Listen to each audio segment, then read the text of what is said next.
今日はヤリスハイブリッドに乗っています。ちょうどね今夜明けでこれから一日走ってこようと思っているんですけれども、この車の魅力はね燃費スペシャルなのはもちろん、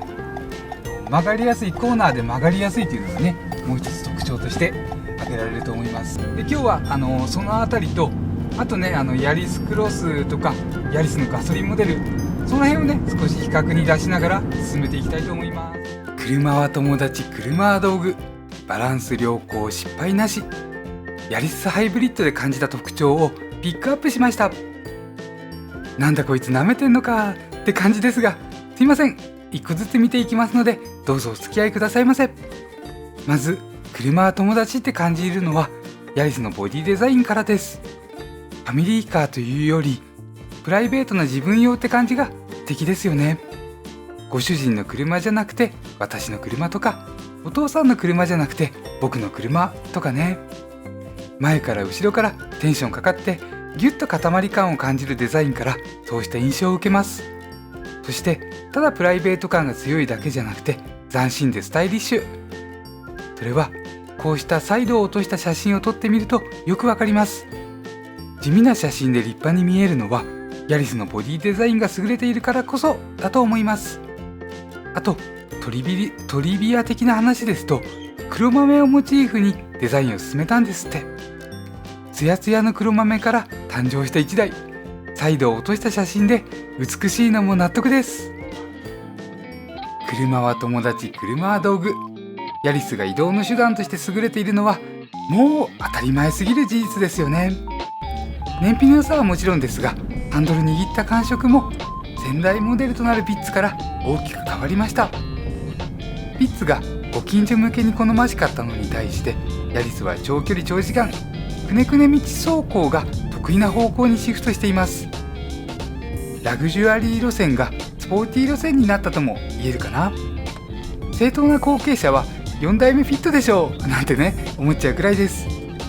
高燃費でステアリング周辺にお金がかかっていると思われるヤリスハイブリッド、この部分に特化していることを強く感じます。続いてバランス良好という部分、これはヤリスクロスのガソリンとハイブリッド、ヤリスのガソリンとハイブリッド、このヤリスファミリーの中で比較して最もバランス良好だと思いました。正確には自分の好みでございます。で、何のバランスかといえば乗り心地とハンドリング、ステアリングフィールのバランスです。ふわふわを感じない範囲で柔らかくて、リアサスペンションはトロークが感じられます。またそれでいて動く際にカチャカチャしたノイズが気にならないです。一方のハンドリングはステアリング周りの精度が高いと感じられるもので、流れに沿って走るだけならぐらつきなども気になりません。そして失敗なしという印象、結構ねこれが理由でヤリスを選ばれる方が多そうな気がしましたので取り上げてみました。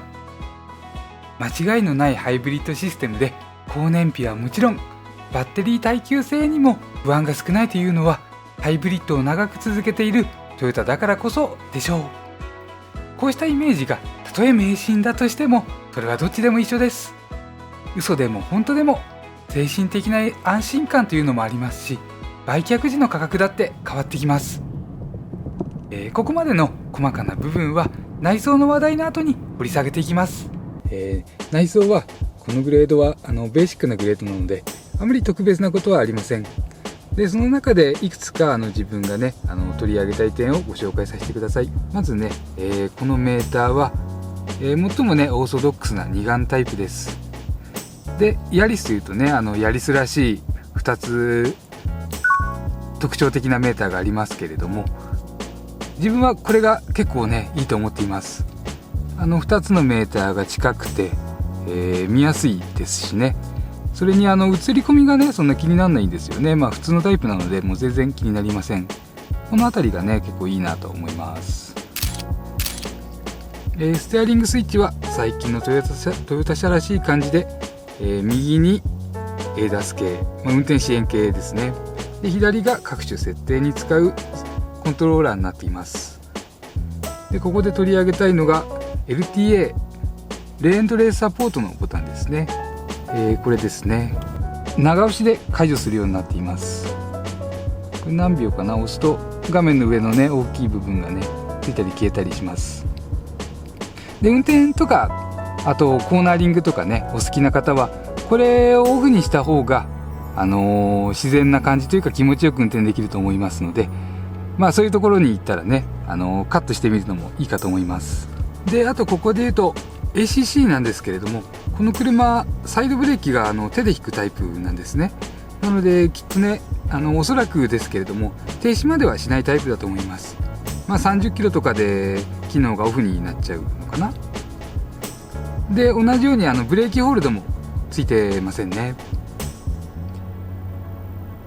でこちら来まして、続いてはシフトセレクターです。でこのシフトセレクターなんですけれども、自分がね今まで数台ヤリス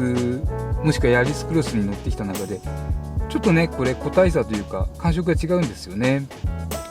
今オドメーター1万キロぐらいの車で、乗った中で一番伸びているんですけれども、結構ねこれが硬いです。今までのはね軽いってこう紹介してきたんですけれども、これ、重いというかネバっとした感じがありますね。で、R と P レンジの間が、バックと P ですね、パーキング、ここの間が離れているんですけども、ここかなりね硬さがあるんですよね。この辺ねもしかしたら個体差車体差っていうのがねあるのかもしれません。であとこのディスプレイオーディオもしくは最近のトヨタ車でこのモニターに、エネルギーチャージとかのねハイブリッドの状態や燃費を表示させるのはどうしたらいいのかっていうのをねちょっと聞かれたりするので、ちょっとねやってみますね。メニューから情報を通してエコ情報、これですね。これを押して、エネルギーモニターですね。これがこのように出てきます。あと面白いのがエコカルテ、これを押すとちょっと通信するような形で最近の燃費が出てきます。では乗った印象を掘り下げていきます。乗り心地はフロントシートでは特筆すべき点はないのですが、リアシートの乗り心地が良かったです。路面からの衝撃は少なくて、それでいてぴょこぴょこしません。 TNGA らしいリアサスペンションの動きが十分に感じられます。快適性全般で言えば広くはないですし、座面とシートバックの角度がきついですから、体が小さくても快適な空間とは言えません。でもいざという時には十分すぎるくらいの乗り心地が確保されています。このあたりもったいないなとかね思っちゃいますけれども、もしかしたらチャイルドシートをつけるのに最適化されているのかもしれません。チャイルドシートだったらきっと赤ちゃん快適で、取り付けしたりするパパさんママさんもきっと快適だと思います。続きましてはハンドリングの印象。ガソリンモデルと特性に違いはあっても走りやすさはハイブリッドモデルでも変わりません。自分だけじゃなくて他のスタッフが運転しても打角が一発で決まってくれて走りやすいです。イコール同乗をしていても不快感を感じにくいです。加えてステアリング関係の剛性と精度が高いと感じられます。ステアリングの剛性って何って言えば、細かな動作を受け付けてくれて曖昧さが薄い感触と考えています。そしてこれらによって路面からのフィードバック、例えば車がどっちに行きたいのかとかそういったあたりですね、それらが細かく伝わってきます。快適な運転の基本は車が行きたがっている方向に逆らわないことですから、まず重要なのがドライバーがそれを感じられるという点です。ここが良いから走りやすいとさえ思います。それでも手放して褒められるわけじゃないのが車の面白いところヤリスハイブリッドではハンドルを中心に戻そうとする力が常にかかっている様子です。軽自動車なんかでねよく感じられるフィールですが、これを安定感と取るか違和感と取るか評価が分かれそうです。気になる場合は自分とかちょっと気になっちゃうんですけれども、そうした場合はガソリンモデルですとこうした制御が弱いもしくはなかったと思います。ガソリンモデルはハンドリングの豪華一点主義みたいな車でしたので、運転お好きでしたらそちらを考えてみるのも良いかと思います。そしてボディ見切りと車両間隔の取りやすさについて。ボディ前方は一般的なコンパクトカー同様にほとんど何も見えません。車停止中は左前方も一緒です。でもヤリスはちょっと違います。走行中の車両間隔は取りやすくて、左タイヤの位置が感じやすいです。これはハンドルの反応が適切というのが効いていると思いますので、少しでも動いていればタイヤの位置がつかみやすい感覚です。また左側のドアミラーも見やすいですし、自分はここヤリスの魅力だと思っています。あとちょっと微妙に試してみたかった坂道での発進テスト、よろしければこれご覧くださいませ。ブレーキペダルから足を離します。 D レンジです。ホールドしてくれてますね。結構出だし振動はあります。もう一回止まります。ピクリとも下がらず、安心してブレーキから足が離せました。心配無用でしたね。さあ、あとは大きな声じゃ言えない部分。今回はブレーキのタッチやフィールとヤリスクロスと比較した時の違いです。まずブレーキに関してですが、トヨタのハイブリッドらしいフィールがはっきりしています。これも年々改良されているようですが、ヤリスでは厳しかったのかな。同じペダル動力でも、ブレーキの踏む量ですよね。同じように踏んでも減速力が微妙に変わったり、抜く直前の細かな操作を受け付けてくれません。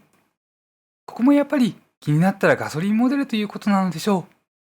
結構はっきりキャラクター分け、もしくはこうしたね、何かの違いが、あるような様子です。それからヤリスクロスハイブリッドと比較すると、同じハイブリッド X 同士で価格差は約30万円。これでボディサイズの違いのほか、電気式サイドブレーキやブレーキホールドという後付けできない装備差がありますから、お得感高いのはヤリスクロスの方だと思います。で、問題です。これだけ見るとヤリスが割高ともね、聞こえちゃいますが、言いたいのはそこじゃないんです。実はサスペンションダンパーの質に差があるのかなって感じています。これは補修部品、修理用の部品でダンパーを1本注文してみれば確実なのですが、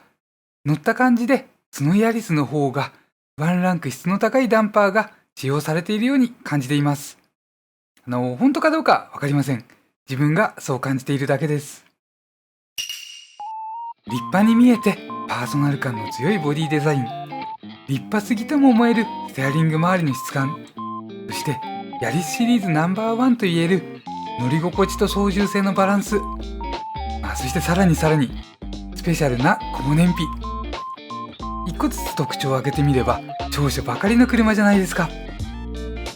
でもね、逆に気になる点は、ハイブリッドは静かというイメージからはちょっと遠い静粛性と、多少人工的と思えるパワー質のフィーリング、そして多角ピラミッドを連想する内装質感。どれも実用性とは関係ない部分ですし、多少なりともマニアックなユーザーが求めるポイントでしょう。つまり普通は気にしなくて良いポイントかなって思います。実際ヤリスは2021年の販売台数でトップだったらしいですから、長所短所が相当うまくバランスされた車と言えそうです。コンパクトクラスはリソース配分が全てみたいなクラスでしょうから、長所と短所が明確です。ここがコンパクトカー選びの楽しい部分ですね。では動画は以上です。私どもこれからも特徴を分かりやすく、車選びをもっと楽しく動画を上げてまいります。よろしければチャンネル登録等で応援していただけると嬉しいです。ではまた次の動画でお会いしましょう。間違いいっぱいの自動車選び、ヒラリー男爵でした。